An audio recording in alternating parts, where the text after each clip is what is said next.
Reading by Gregg Margarite. Deathworld by Harry Harrison. Chapter 2. The robot teller at the bank just pinged with electronic shock when he presented one of the bills and flashed a panel that directed him to see Vice President Wayne. Wayne was a smooth customer who bugged his eyes and lost some of his tan when he saw the sheaf of bills. "You wish to deposit these with us?" he asked while his fingers unconsciously stroked them. "Not today," Jason said. "They were paid to me as a debt.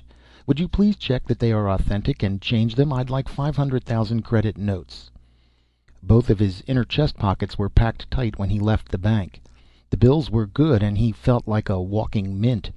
This was the first time in his entire life that carrying a large sum of money made him uncomfortable. Waving to a passing helicab, he went directly to the casino, where he knew he would be safe for a while. Cassilia Casino was the play spot of the nearby cluster of star systems.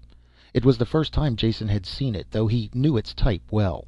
He had spent most of his adult life in casinos like this on other worlds. The decor differed, but they were always the same: gambling and socialites in public, and behind the scenes all the private vice you could afford. Theoretically, no limit games, but that was true only up to a certain point. When the house was really hurt, the honest games stopped being square, and the big winner had to watch his step very carefully. These were the odds Jason dinAlt had played against countless times before. He was wary, but not very concerned. The dining room was almost empty, and the major domo quickly rushed to the side of the relaxed stranger in the richly cut clothes. Jason was lean and dark, looking more like the bored scion of some rich family than a professional gambler. This appearance was important, and he cultivated it.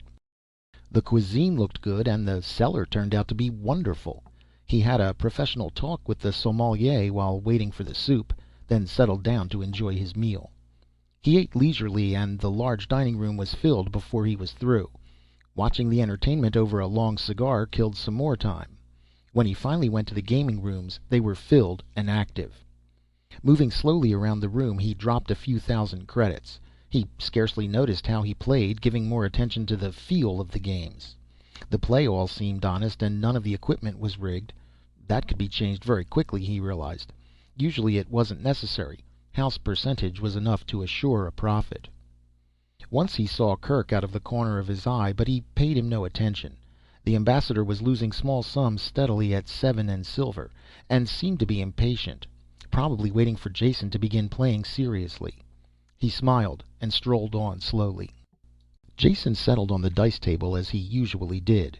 It was the surest way to make small winnings. "And if I feel it tonight, I can clean this casino out." That was his secret, the power that won for him steadily, and every once in a while enabled him to make a killing and move on quickly before the hired thugs came to get the money back. The dice reached him, and he threw an 8 the hard way.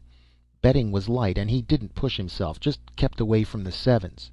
He made the point and passed a natural. Then he crapped out, and the dice moved on. Sitting there, making small automatic bets while the dice went around the table, he thought about the power. Funny, after all the years of work, we still don't know much about psi. They can train people a bit and improve skills a bit, but that's all. He was feeling strong tonight. He knew that the money in his pocket gave him the extra lift that sometimes helped him break through. With his eyes half closed, he picked up the dice and let his mind gently caress the pattern of sunken dots. Then they shot out of his hand, and he stared at a 7. It was there, stronger than he had felt it in years. The stiff weight of those million credit notes had done it. The world all around was sharp cut, clear, and the dice were completely in his control. He knew to the 10th credit how much the other players had in their wallets, and was aware of the cards in the hands of the players behind him. Slowly, carefully, he built up the stakes. There was no effort to the dice. They rolled and sat up like trained dogs. Jason took his time and concentrated on the psychology of the players and the stick man.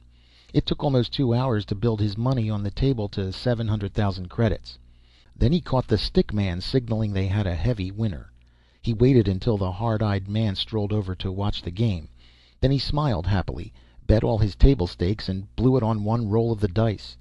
The house man smiled happily. The stick man relaxed. And out of the corner of his eye, Jason saw Kirk turning a dark purple. Sweating pale, his hand trembling ever so slightly, Jason opened the front of his jacket and pulled out one of the envelopes of new bills. Breaking the seal with his finger, he dropped two of them on the table. "Could we have a no-limit game?" he asked. "I'd like to win back some of my money." The stick man had trouble controlling his smile now. He glanced across at the house man, who nodded a quick yes. They had a sucker and they meant to clean him. He'd been playing from his wallet all evening. Now he was cracking into a sealed envelope to try for what he had lost. A thick envelope, too, and probably not his money. Not that the house cared in the least. To them, money had no loyalties. The play went on, with the casino in a very relaxed mood. Which was just the way Jason wanted it. He needed to get as deep into them as he could before someone realized they might be on the losing end. The rough stuff would start, and he wanted to put it off as long as possible. It would be hard to win smoothly then, and his psi power might go as quickly as it had come. That had happened before. He was playing against the house now. The two other players were obvious shills, and a crowd had jammed solidly around to watch. After losing and winning a bit, he hit a streak of naturals, and his pile of gold chips tottered higher and higher. There was nearly $1 billion there, he estimated roughly. The dice were still falling true, though he was soaked with sweat from the effort. Betting the entire stack of chips, he reached for the dice. The stick man reached faster and hooked them away. "House calls for new dice," he said flatly. Jason straightened up and wiped his hands, glad of the instant's relief. This was the third time the house had changed dice to try to break his winning streak. It was their privilege. The hard-eyed casino man opened his wallet as he had done before and drew out a pair at random. Stripping off their plastic cover, he threw them the length of the table to Jason. They came up a natural 7, and Jason smiled. When he scooped them up, the smile slowly faded. The dice were transparent, finely made, evenly weighted on all sides, and crooked. The pigment on the dots of 5 sides of each die was some heavy metal compound, probably lead. The 6th side was a ferrous compound. They would roll true unless they hit a magnetic field. That meant the entire surface of the table could be magnetized. He could never have spotted the difference if he hadn't looked at the dice with his mind. But what could he do about it? Shaking them slowly, he glanced quickly around the table. There was what he needed. An ashtray with a magnet in its base to hold it to the metal edge of the table. Jason stopped shaking the dice and looked at them quizzically, then reached over and grabbed the ashtray. He dropped the base against his hand. As he lifted the ashtray, there was a concerted gasp from all sides. The dice were sticking there, upside down, boxcars showing. "Are these what you call honest dice?" he asked. The man who had thrown out the dice reached quickly for his hip pocket. Jason was the only one who saw what happened next. He was watching that hand closely, his own fingers near his gun butt. As the man dived into his pocket, a hand reached out of the crowd behind him. From its square-cut size, it could have belonged to only one person. The thick thumb and index finger clamped swiftly around the house man's wrist. Then they were gone. The man screamed shrilly and held up his arm, his hand dangling limp as a glove from the broken wrist bone. With his flank well protected, Jason could go on with the game. "The old dice, if you don't mind," he said quietly. Dazedly, the stick man pushed them over.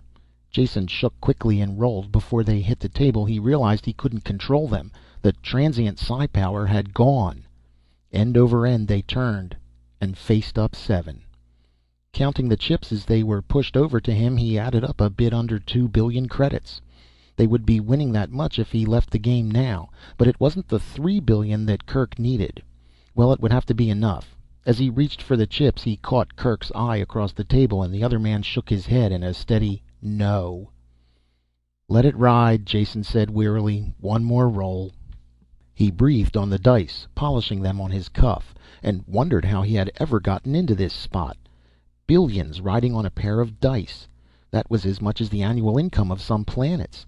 The only reason there could be stakes like that was because the planetary government had a stake in the casino. He shook as long as he could, reaching for the control that wasn't there, then let fly. Everything else had stopped in the casino, and people were standing on tables and chairs to watch. There wasn't a sound from that large crowd. The dice bounced back from the board with a clatter loud in the silence and tumbled over the cloth. A 5 and a 1. 6. He still had to make his point. Scooping up the dice, Jason talked to them. mumbled the ancient oaths that brought luck, and threw again. It took 5 throws before he made the 6. The crowd echoed his sigh, and their voices rose quickly. He wanted to stop, take a deep breath, but he knew he couldn't. Winning the money was only part of the job. They now had to get away with it. It had to look casual. A waiter was passing with a tray of drinks. Jason stopped him and tucked a 100-credit note in his pocket. "Drinks are on me," he shouted while he pried the tray out of the waiter's hands.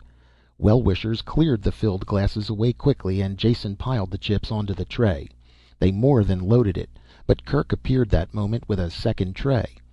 "I'll be glad to help you, sir, if you will permit me," he said. Jason looked at him and laughed permission. It was the first time he had a clear look at Kerk in the casino. He was wearing loose purple evening pajamas over what must have been a false stomach. The sleeves were long and baggy, so he looked fat rather than muscular. It was a simple but effective disguise. Carefully carrying the loaded trays, surrounded by a crowd of excited patrons, they made their way to the cashier's window. The manager himself was there, wearing a sickly grin. Even the grin faded when he counted the chips. "Could you come back in the morning?" he said. "I'm afraid we don't have that kind of money on hand." "What's the matter?" Kerk shouted. "Trying to get out of paying him? You took my money easy enough when I lost. It works both ways." The onlookers, always happy to see the house lose, growled their disagreement. Jason finished the matter in a loud voice. "I'll be reasonable. Give me what cash you have and I'll take a check for the balance." There was no way out. Under the watchful eye of the gleeful crowd, the manager packed an envelope with bills and wrote a check. Jason took a quick glimpse at it, then stuffed it into an inside pocket. With the envelope under one arm, he followed Kerk towards the door. Because of the onlookers, there was no trouble in the main room. But just as they reached the side entrance, 2 men moved in, blocking the way. "Just a moment," one said. He never finished the sentence. Kerk walked into them without slowing, and they bounced away like 10-pins. Then Kerk and Jason were out of the building and walking fast. "Into the parking lot," Kerk said. "I have a car there." When they rounded the corner, there was a car bearing down on them. Before Jason could get his gun clear of the holster, Kerk was in front of him. His arm came up and his big, ugly gun burst through the cloth of his sleeve and jumped into his hand. A single shot killed the driver and the car swerved and crashed. The other 2 men in the car died coming out of the door, their guns dropping from their hands. After that they had no trouble. Kerk drove at top speed away from the casino, the torn sleeve of his pajamas whipping in the breeze, giving glimpses of the big gun back in the holster. "When you get a chance," Jason said, "you'll have to show me how that trick holster works." "When we get the chance," Kerk answered as he dived the car into the city access tube. End of Chapter 2 of Deathworld by Harry Harrison.